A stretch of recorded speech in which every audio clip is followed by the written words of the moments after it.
I will not stand by and allow manipulating our audiences to create a scenario to raise millions of dollars on the backs of confrontational videos with Jews, pitting evangelical Christians against Jews. Laurie Cardoza-Moore, head of Proclaiming Justice to the Nations, who's done so much good in calling Christians to stand with Israel and fighting against anti-Semitism, has now declared herself an enemy of the gospel, has now said she is openly opposing Jewish people sharing the good news of the Messiah Jesus with fellow Jews, even in Hebrew, even in the land of Israel. I've done everything I know how to reach out to Laurie, got her phone number from a colleague, have texted her, have left very gracious voicemail for her. I have other senior ministry leaders who have reached out to her. She has not responded to any of us. I know others close to her that have urged her to turn from her ways, and she has said no. Because of this, we have to tell it to the church. Friends, we're going to expose lies here.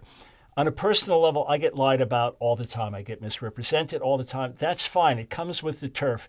But when it's someone on Christian TV who is recognized as a leader in Zionist Christian circles, who is spreading lies about leaders in the body, Jews sharing the good news with other Jews, and who is using a position to try to stop the sharing of the gospel with Jewish people, that's when a line is crossed. And because there's nothing more precious than someone coming to faith in Jesus the Messiah, and there's something wonderfully precious about a Jew discovering Jesus, Yeshua, the Messiah, that to oppose that is to cross the line, at which point we must expose this. So just a little history.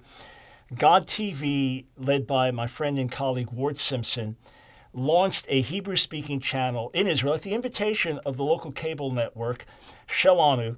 70% of the content produced by local Messianic Jews, so sharing the good news of the Messiah, just like Paul and Peter and John did with their fellow Jews in the first century, now doing it again today in Hebrew, in Israel. Major news. So Ward put out a video, the exciting news, and to help raise more funds for production of materials and things like that.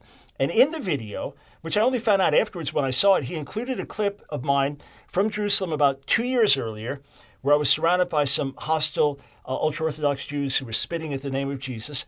And Ron Cantor, also in Jerusalem, as he was filming one day, sharing the gospel, and a woman got upset with him, and there's a confrontation. So Ward played those clips. And he said, hey, pray for these Jewish people. We love them and so on. But he wanted to say there's a lot of resistance, which is true. There's Jewish resistance to the gospel, just like there's Muslim resistance to the gospel and Hindu resistance to the gospel and atheist resistance to the gospel. Yeah, it happens. People resist the gospel. So what happened was when Laurie saw those clips, she was very upset.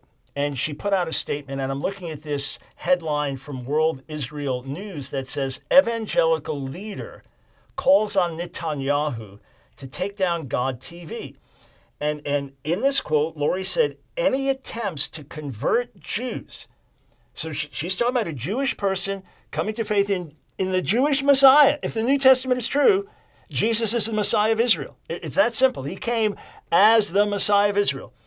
Any attempts, quote, to convert Jews or downgrade their religion will only sow undue hatred.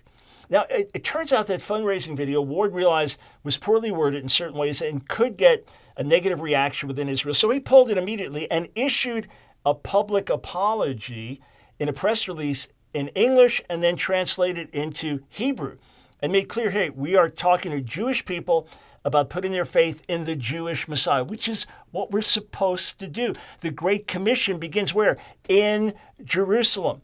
And what does Paul say? The gospel is for the Jew first and also for the Gentile.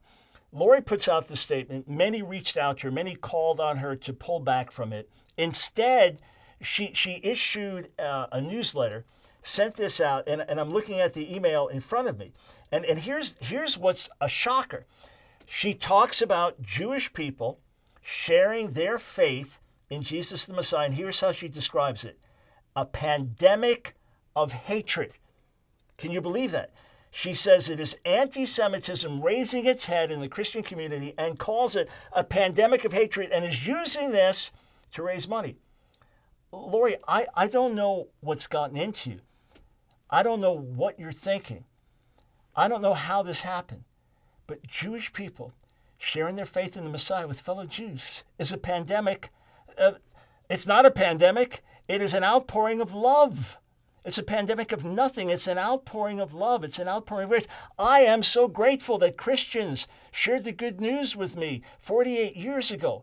Ron Cantor, whom you lie about in your video, and we'll show that in a moment, is so glad that Christians shared the gospel with him decades ago. The hundreds of thousands of Jews on this planet today who believe in Jesus, we are so grateful that Christian friends and believing Jewish friends shared the good news.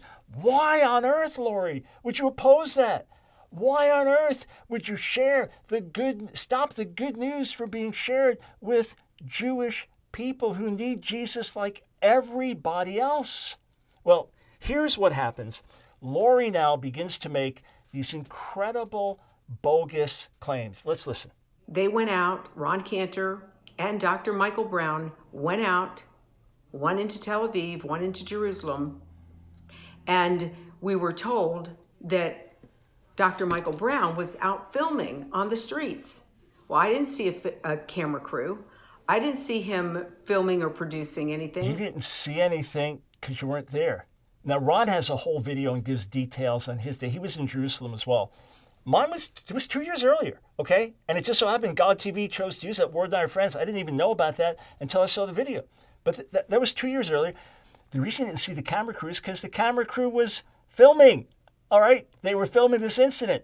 But what actually happened was here. You can look right here. Here's what's going on. Here are the interviews that we were doing. Here's some footage of it as I'm sitting there interviewing people. So this is what's going on. I want you to see now the clip with Ron. Then I want to show you part of the clip with me. And then I want to tell you exactly what happened. Yeah, so you're not a Jew. I love you. I don't love you.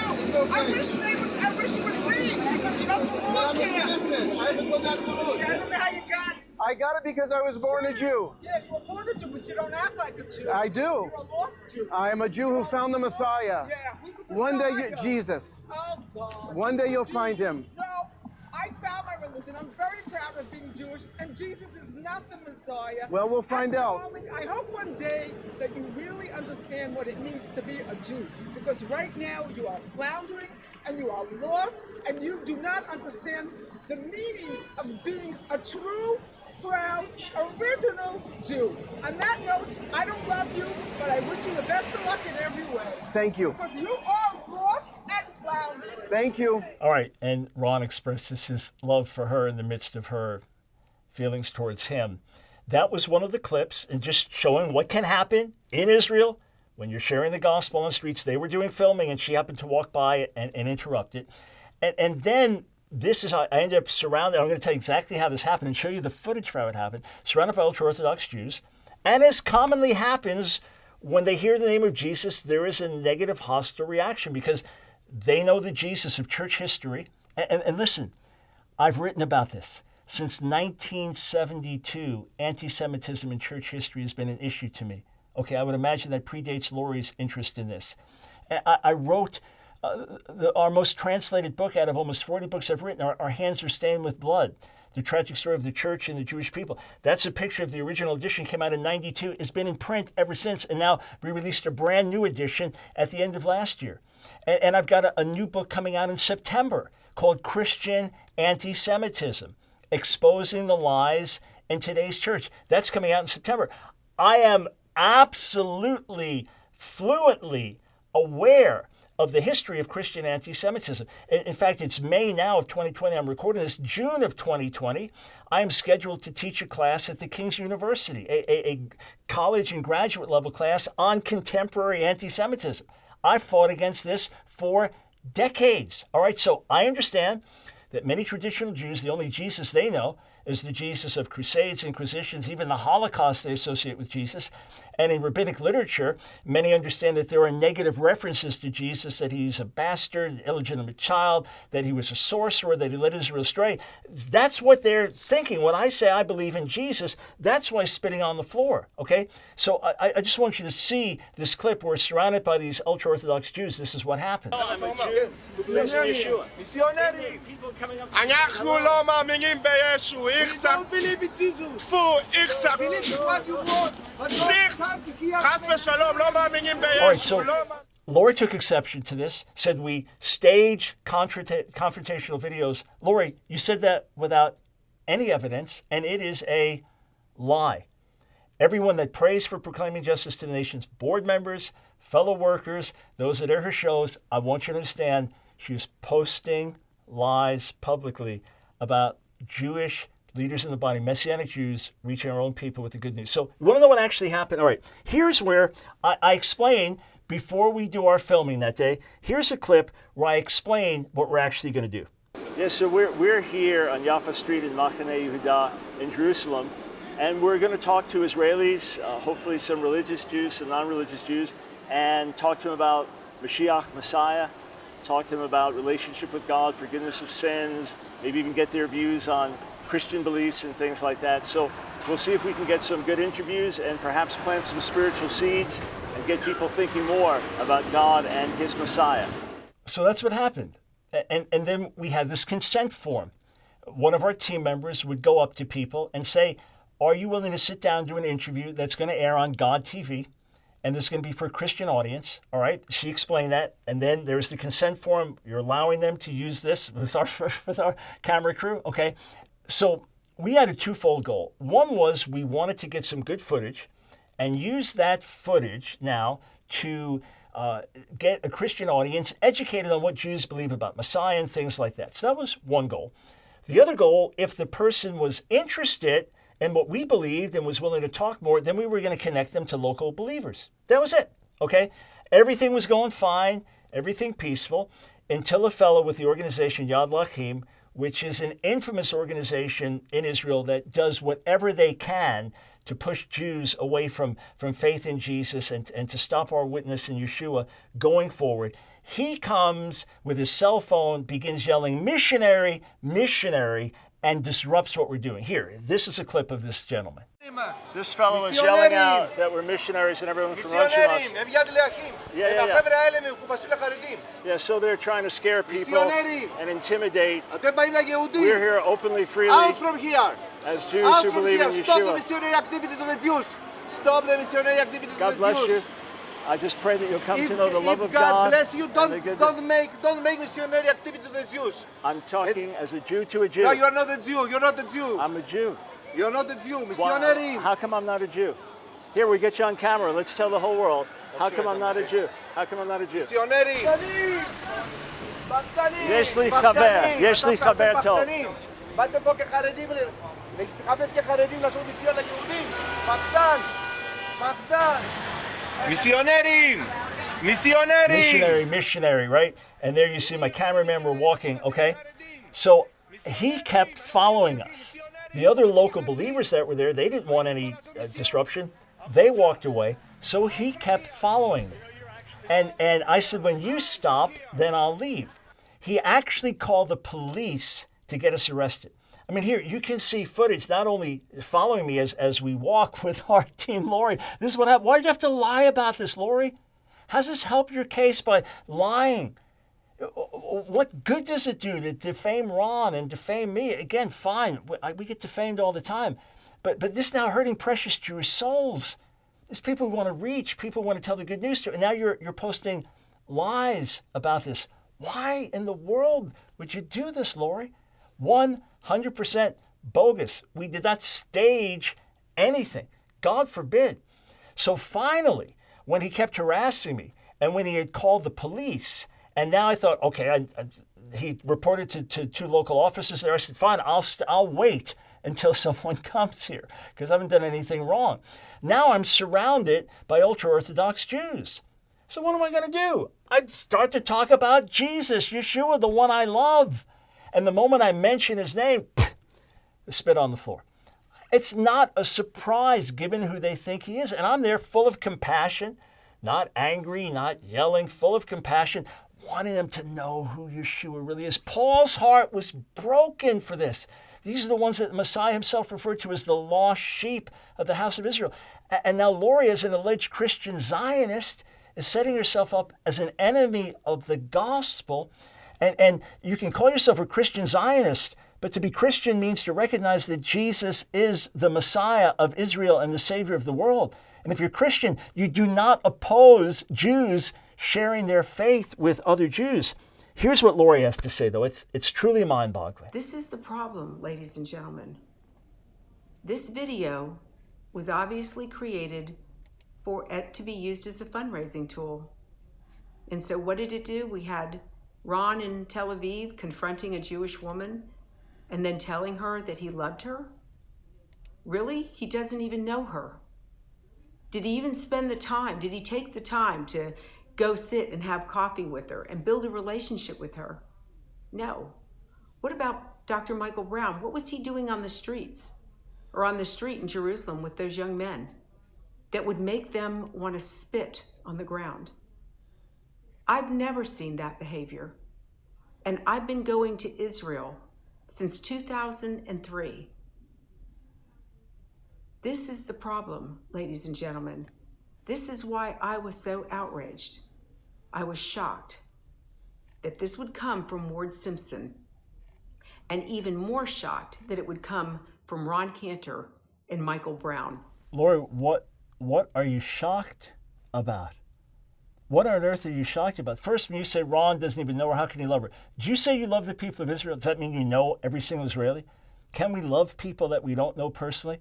You say we didn't have her over for a cup of coffee. I'm sure he would love to. His precious wife, Alana, would love to have her over. But you know how much Ron loves those people? I've known Ron since he was 18. He's a great communicator. He's dynamic. He's a great speaker. He's American, born American. He could have had a really nice, easy ministry here in America. Widely received in churches, widely received in Messianic congregations, writing books, sharing his testimony. Instead, he and his Sabra wife, Alana, both Messianic Jews, they moved to Israel. So Alana goes back to Israel. He moves there.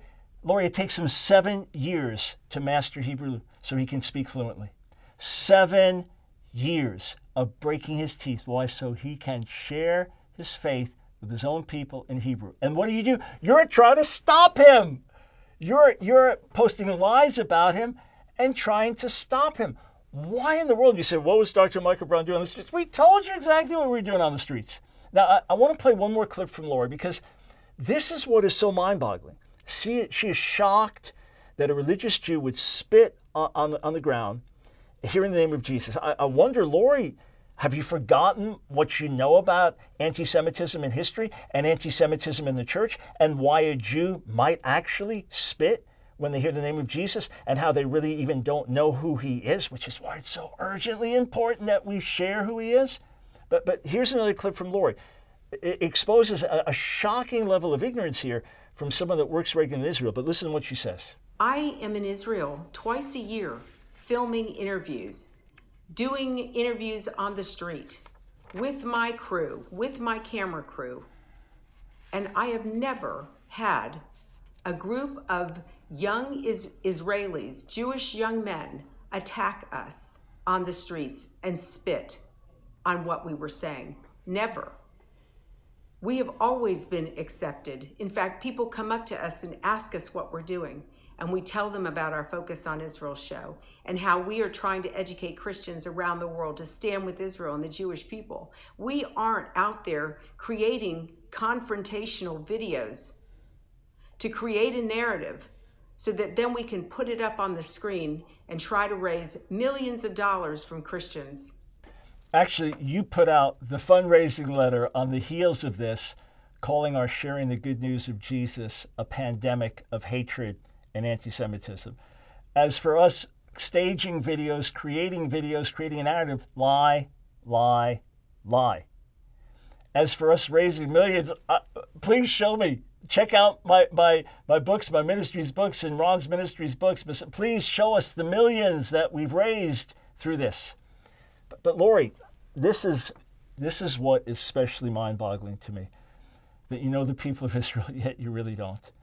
So I remember first meetings with ultra-Orthodox rabbis in 72, 73, that they wouldn't say the name Jesus. They would say Yashka, they'd say JC, they'd do something disparaging when they'd mention his name. I remember in the early 1980s, lived on Long Island, was taking the train into New York City when I was doing my grad work, my master's and PhD work at New York University in Semitic languages. And I was reading my Hebrew Bible, as I regularly did, on the train platform, waiting for the train. And an ultra-Orthodox Jew came over to me and saw me reading and began to speak, or at least Orthodox, ultra-Orthodox. He saw me reading the Hebrew Bible, began to Shalom Aleichem, began to speak with me. When he found out I was a believer, he was incensed. He sat next to me on the train, all right?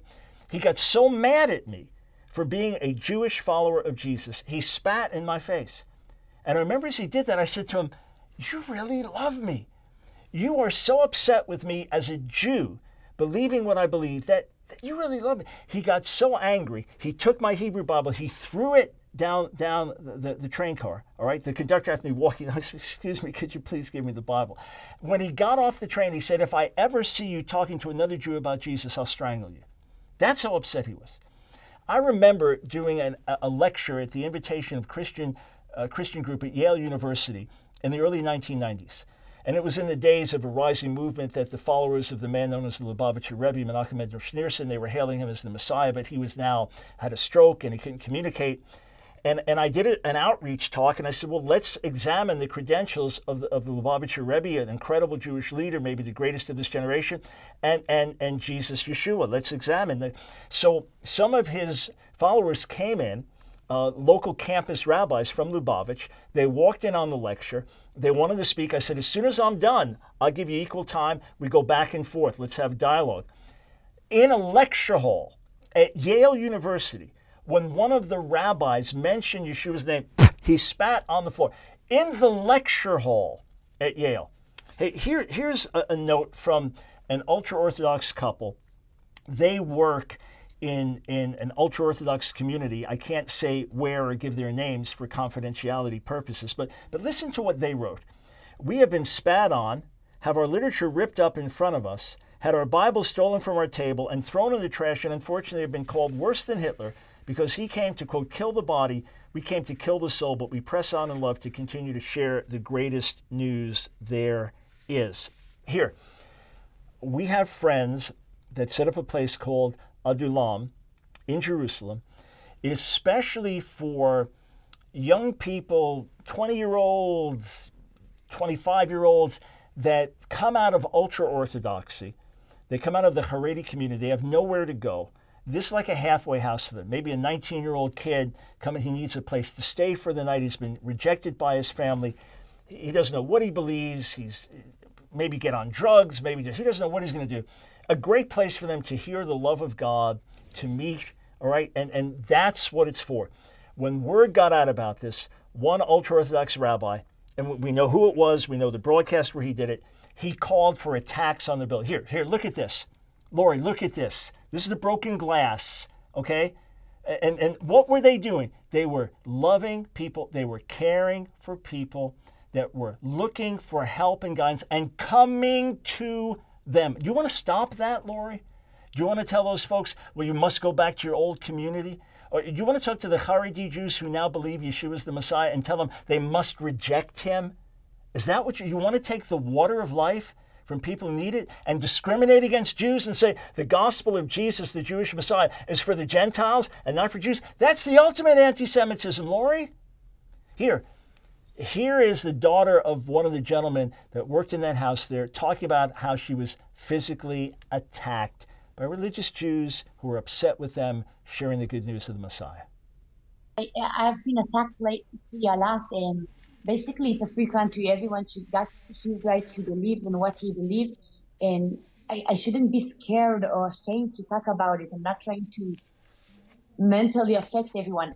I'm just sharing the change that I had, just being me actually, and people find it very bad, as much as for the past 2 weeks, I think, almost every day I had people break into my house, tear everything down, and throw they broke all the window glass, they broke that door in the middle of the night. In the day they come, they push me, they rocket me, and constantly I get threatened on my life that I will get born and die.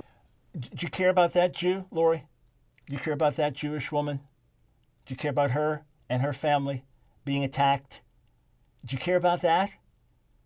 And that is because of their faith in Yeshua. I would think if you're a Christian, you care. You're supposed to care about fellow Jews being persecuted. Look, Yeshua talks about it. John 16, they will put you out of synagogues. The time's coming when whoever kills you will think they're doing God a service. This is long before there was a history of ugly Christian anti-Semitism.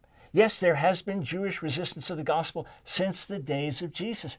That is a fact. And now you are standing against brothers and sisters in the Lord with those who are persecuting them. What kind of Christianity is that, Laurie? And then you buttress it with lies. Why? Listen to what this young lady's dad, Yariv, has to say, giving some of the history and some of the vision of their mission. One of the things we do is trying to normalize the relationship between Messianic Jews and the Orthodox people. There's been like a wall of demonization for around 2,000 years, increasing between Orthodox Jews and Messianic followers of Yeshua.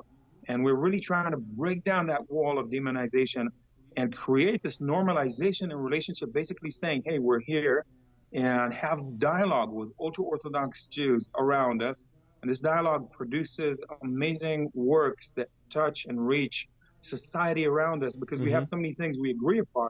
Yeah, that's part of their mission. And for that, they're getting hated and rejected by other Israeli Jews. And Laurie, you are standing against them. It reminds me, Laurie, what you're doing reminds me of what happened with Saul of Tarsus. When he thought he was doing the right thing by persecuting Jews who believed in Jesus, and Jesus said to him, Saul, why do you persecute me? At the end of Laurie's video, I'm not going to play it here, there's a long clip where Laurie says she does not believe in dual covenant. No, she believes in one covenant only, the new covenant, Jeremiah 31, and she reads from verses 31 to 38. This is on her video, reads all of the text, and then says, look, Jew and Christian together, we are waiting for the Messiah. Jews say for the first time, Christians for the second time, let's wait together. Laurie, Jews today, religious Jews, do not believe they're under the new covenant. They believe that will be established when the Messiah comes. They believe they're under the Sinai covenant. Laurie, you hold to dual covenant theology. I can't imagine you're ignorant of that fact, which would mean to me you're just misleading your followers. Laurie, you believe Jews do not need Jesus to be in right relationship with God. Jews do not need Jesus to be saved, to have their sins forgiven. In fact, I'm looking at something that was just sent to me moments ago from your Facebook page by a woman named Sandra Alfonsi. I have the distinct honor of working with her, you say, as her senior, and she with you as her senior academic fellow at Proclaiming Justice to the Nations. She's my friend and my colleague. Listen to this. She understands that the message of God TV and Shelanu is the highest form of anti-Semitism that exists. The goal of the conversion of Jews, of me, of my people, is the epitome of anti-Semitism. She knows that the message of Shelanu makes me feel targeted and hunted as a Jew. She cares because she knows. Right. There it is blatantly. We're not talking about a Jew ceasing to be a Jew, joining a foreign religion, throwing out the biblical holidays, throwing out Sabbath, throwing out anything that's been precious to them in their history, and now converting to a pagan religion. No, we're talking about a Jew coming to faith in Jesus. All right? According to Laurie, that is the highest form of anti-Semitism. We're calling her colleague. That is the highest form of anti-Semitism, and it must be opposed. Laurie, you have become an enemy of the gospel. Those who support Laurie as Christians, you are helping stop Jewish people sharing their faith with other Jews. You on her board, you who air her show, you are standing with her and standing against us who will give our blood for our people, who share Paul's broken heart for the lostness of our people in Romans 9. It is anything but Christian to withhold the good news of the Messiah. Laurie, I appeal to you one more time. Do the right thing. You can love Israel, you can stand with Israel, you can fight anti-Semitism, but do not fight God. Do not fight the gospel. Do not fight Jews in Israel, sharing the good news with their own people, with the Messiah's own people. Do not be an enemy of the gospel.